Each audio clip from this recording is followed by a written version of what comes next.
இவங்க கூட நாங்கள் எப்படி வாக்கிங் போகிறோன்றதை இன்றைக்கி நீங்கள் பாருங்கள். வாக்கிங் போகலைன்னா வீட்டுக்குள்ளே இருந்து பிங்கி எங்களை விடவே விடாது, கட்டாயப்படுத்தி வெளியில் கூட்டிகிட்டு வரும்.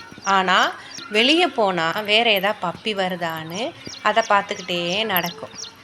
இன்னொருத்தி இருக்கா பாருங்கள், இந்த மோக்லி இப்படி படுத்துக்கும்.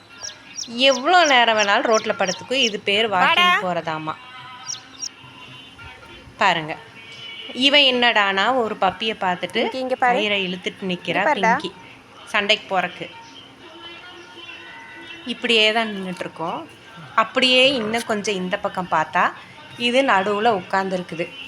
இவங்க 2 பேர்கிட்ட நாங்கள் சிக்கிட்டு, இதுக்கு பேர் வாக்கிங்கு. எங்களால் 2 ஸ்டெப்பு கூட நடக்க முடியாது. இப்படியே நின்றுக்குவாங்க, இப்படி நின்று பார்ப்பாங்க.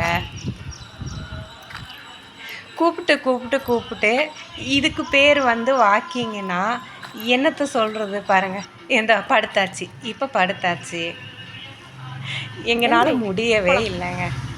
இப்படி தான் நாங்கள் வாக்கிங் போவோம்னு எங்களுக்கே தெரியல. இதுதான் வாக்கிங்குன்ற பேர்.